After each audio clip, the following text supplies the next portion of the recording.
Pendant très longtemps, par exemple, on considérait que c'était vraiment le Brésil, l'Indonésie qui étaient les grands pays où la déforestation était absolument majeure et monstrueuse.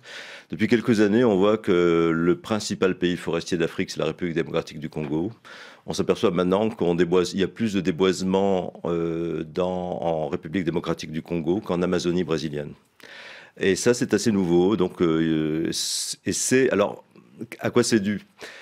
C'est lié à plusieurs facteurs. Je dirais que quand même fondamentalement, et on le voit très très bien en RDC, en République démocratique du Congo, mais on peut le voir aussi à Madagascar, ce n'est pas tellement l'exploitation industrielle du bois qui est effectivement assez minoritaire, c'est véritablement des pressions liées à une agriculture qui n'a pas tellement d'autre choix pour renouveler sa fertilité que de toujours aller sur de nouvelles terres, avec également la volonté disons, de se constituer, de se constituer des propriétés foncières, disons, d'avoir des terres, et également pour le bois de feu.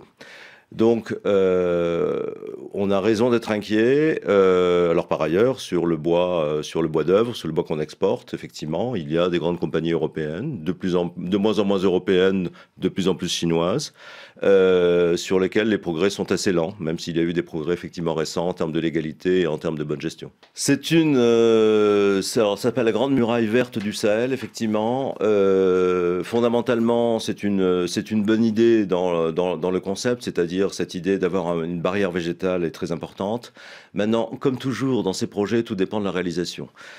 C'est-à-dire qu'aujourd'hui, d'abord, il ne s'agit pas physiquement d'une barrière qui va être une barrière qu'on verra de l'espace. Il s'agit simplement de mettre en réseau des initiatives qui sont prises par des communautés et par des villageois un petit peu partout, ce qui déjà est beaucoup plus réaliste que cette idée, effectivement, de planter dans des zones très désertiques. Le problème est très simple, hein. J'ai travaillé au Burkina Faso il y a encore 2 ou 3 ans. Toutes les grandes entreprises de reboisement, lorsqu'elles ne sont pas appropriées, c'est-à-dire lorsqu'il n'y a pas elles ne sont pas faites par les paysans dans le sens de la logique paysanne, cela échoue. Le reboisement dans les forêts classées, par exemple au Burkina Faso, on a dépensé peut-être des millions de dollars pour faire du reboisement. Absolument, le taux de résultat est pratiquement nul. Donc, ce qu'il faut effectivement, c'est plutôt que aider les paysans à remettre des arbres dans leurs champs. Il faut qu'ils mettent des arbres utiles. Il faut le mettre avec. Il faut, par exemple, qu'on ait des arbres qui soient utiles pour leur économie, qu'ils captent de l'azote, comme du Federbia albida, par exemple, qui vont être bénéfiques pour augmenter le rendement des cultures. Véritablement, construire une agroforesterie avec les paysans, c'est ça la réponse. Et je pense que les plantations d'arbres, disons, telles qu'ils sont un peu vus, de ce point de vue, risquent d'échouer. Alors, le rôle de l'âme est très particulier. Bon, le Gabon a fait un choix, disons, d'une certaine manière, de déléguer beaucoup d'un certain nombre de ses prérogatives à Olam, qui est un partenaire de l'État gabonais. Un certain nombre d'opérateurs économiques considèrent que peut-être que la place de l'âme est devenue beaucoup trop grande par rapport, disons, à ce qu'on viendrait de faire.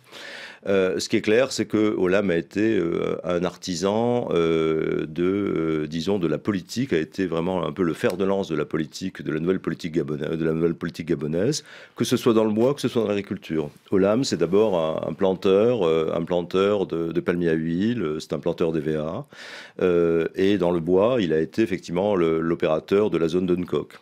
Alors cette zone d'Uncock, pour revenir sur un point précédent, c'est qu'aujourd'hui, ce qu'on peut se demander du point de vue du bois, c'est s'il n'y a pas eu des surinvestissements dans cette zone, c'est-à-dire qu'effectivement, attirés par les avantages fiscaux de cette fameuse zone franche, on a eu de très nombreux investisseurs, notamment indiens, mais également chinois qui se sont installés. Et aujourd'hui, on est peut-être dans des situations de surinvestissement et de surcapacité par rapport à ce que la forêt peut fournir, sachant que la forêt peut fournir beaucoup de bois en théorie, mais qu'en réalité, tout le monde cherche les mêmes essences, tout le monde cherche de l'okoumé de certains types de qualités. Donc il y aurait une surexploitation de la forêt gabonaise, c'est le risque? Le risque, c'est qu'il y ait effectivement des surexploitations, pas de la forêt gabonaise dans son ensemble, mais de certaines essences, certaines espèces particulières que tout le monde cherche. Et ça, c'est toujours le problème, parce que les forêts, si vous voulez, en Afrique centrale, en général, elles sont sous-exploitées si on regarde les volumes qui sortent par rapport à ce qui sort dans notre pays. Mais par contre, certaines espèces, certaines essences sont surexploitées. Et là, c'est un risque pour la biodiversité et pour certaines essences qui sont absolument clés dans le fonctionnement des écosystèmes. Aujourd'hui, quand il y a des stocks très importants de bois, lorsqu'il y a effectivement une baisse de l'activité en Chine, cela se ressent immédiatement disons, sur les chiffres des exportations, sur les exportations de bois africain. Je lisais hier que déjà le prix de l'huile de palme avait baissé de 10% de manière et c'est lié à la baisse, à la crise effectivement sanitaire qui est en train de se développer effectivement avec la Chine et en Asie en général. Donc effectivement, je dirais que le destin du secteur, du bois, au fond, du bois industriel en Afrique est complètement lié à la Chine et peut-être de plus en plus à deux autres acteurs qui sont en train de monter, c'est le Vietnam et l'Inde. Le Vietnam et l'Inde, ce sont des pays qui ont des déficits de bois très très importants. Le Vietnam devient un acteur absolument majeur de l'industrie du bois au niveau mondial. Et donc, on voit de plus en plus qu'il importe, et notamment qu'il importe du bois africain. Et l'Inde également est un acheteur de plus en plus important pour les mêmes raisons. Ils ont des besoins qui sont absolument considérables, comme les besoins chinois. Donc, très clairement, les destins maintenant sont liés. Le fait qu'il y ait eu les ONG depuis 20-25 ans, ça a bien sûr transformé pas mal de choses. D'abord, ça a mis la pression sur des entreprises qui, auparavant, ne voulaient pas tellement bouger. Mais maintenant, avec l'environnement médiatique, les questions de réputation sont extrêmement importantes. Les ONG ont joué un rôle pour pousser la certification. Maintenant, si vous voulez, une ONG comme Greenpeace, elle joue son rôle de manière très positive en termes de dénonciation. L'un des problèmes, c'est qu'elle est dans une logique, d'opposition à l'exploitation, les concessions, l'exploitation forestière industrielle. Greenpeace International s'est retiré parce que, fondamentalement, je pense que Greenpeace est opposé à l'exploitation forestière industrielle, au système des concessions, préférait qu'il y ait des forêts communautaires, préférait effectivement une autre logique. On peut tout à fait avoir cette position. Simplement, le pari qu'on peut faire, c'est qu'on doit être capable d'exploiter les forêts sans détruire.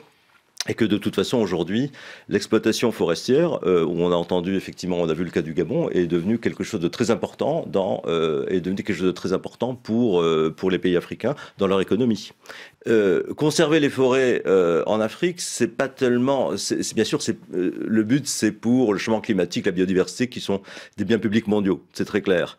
Mais en fait, le principal avantage qu'auraient les pays africains à garder leurs forêts, c'est pour eux-mêmes. C'est-à-dire que eux vont être frappés par les changements climatiques.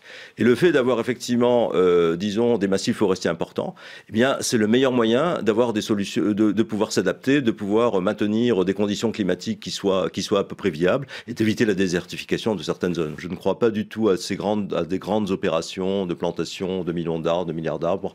Je pense qu'il faut véritablement travailler avec les paysans et de voir comment on peut intégrer les arbres dans les systèmes agraires, dans les systèmes agricoles des paysans. Et pour ça, je crois, une des choses que j'essaie de faire dans différents pays africains, en travaillant avec des bailleurs de fonds, avec des gouvernements, c'est de proposer qu'on ait des programmes de ce qu'on appelle des paiements pour services environnementaux. Le problème, c'est véritablement maintenant de pouvoir rémunérer les paysans pour qu'ils développent de l'agroforesterie, pour qu'ils remettent des arbres dans leur système de culture. Et pour cela, il faut des ressources. Il faut des ressources financières. Les ressources financières, on peut les avoir en grande partie avec la communauté internationale. Il y a le Fonds vert pour le climat qui est tout à fait disposé à financer ce type de projet. Il y a de très nombreux bailleurs qui sont prêts à le faire. Mais il faut aussi qu'il y ait des ressources nationales, qu'il y ait des ressources domestiques. En Amérique du Sud, au Costa Rica, au Mexique, ces programmes, qui sont des programmes nationaux très ambitieux, sont financés par des ressources, en grande partie par des ressources, taxes sur le carburant au Costa Rica, redevance sur l'eau qui vient financer au Mexique et au Costa Rica également ce fonds pour financer les PSE. Je crois que fondamentalement, c'est absolument nécessaire d'augmenter le revenu des paysans, mais de manière en faisant en sorte qu'ils plantent des arbres et qu'ils conservent les derniers forêts primaires. On a des modèles qui fonctionnent. Il faudrait effectivement, c'est là-dessus, je pense qu'il faut s'orienter. La Côte d'Ivoire était un pays qui était couvert de forêts dans les années 60. C'est aujourd'hui un pays où il reste très très peu de forêts. Cela a des conséquences bien évidemment en termes de biodiversité, mais cela a surtout des conséquences effectivement en termes de vulnérabilité de la production, y compris de la production de cacao, par rapport à un climat qui change. Le climat change de manière globale. Le fait de détruire des massifs forestiers qui eux-mêmes provoquent, génèrent leur propre pluie, par l'évapotranspiration, fondamentalement, cela accélère le changement du climat. Et ce que les Ivoiriens, les producteurs ivoiriens eux-mêmes ont compris aujourd'hui, y compris les grandes sociétés, c'est que le recul de la forêt fait que la production, par exemple, de cacao et d'un certain nombre d'autres productions agricoles, je vous rappelle que la Côte d'Ivoire est le premier producteur mondial de cacao, c'est absolument fondamental pour l'économie, mais on sait qu'aujourd'hui, le changement climatique et le manque de précipitation qui est lié à cette déforestation va avoir des effets sur la baisse de la production et la baisse de la productivité des cacaoyères. Donc l'objectif du gouvernement, maintenant, c'est de retrouver un couvert forestier et notamment de remettre des arbres dans les systèmes cacaoyers où les paysans ont, pour des tas de raisons, ont enlevé les arbres pour faire du cacao plein soleil. Donc tout le problème maintenant de la politique ivoirienne, c'est comment est-ce qu'on remet des arbres. Et là, il y a plusieurs effectivement pistes de travail que la Côte d'Ivoire et ses partenaires de développement sont en train d'explorer. Une piste, c'est effectivement, par exemple, d'avoir ces fameux programmes de paiement pour services environnementaux où on paye les paysans. Et il y a des projets pilotes. Une entreprise chocolatière aujourd'hui paye les paysans pour remettre des arbres effectivement dans leur système de culture. Et on peut là aussi, ce que nous sommes en train de réfléchir, c'est à des systèmes de modification de la fiscalité. Pour faire très vite, l'idée, c'est que le cacao durable, qui est produit de manière agroforestière ou sans la déforestation, zéro déforestation, soit moins taxé que le cacao qui ne l'est pas. Et de ce point de vue, pour pouvoir donner une incitation aux producteurs qui font du cacao durable.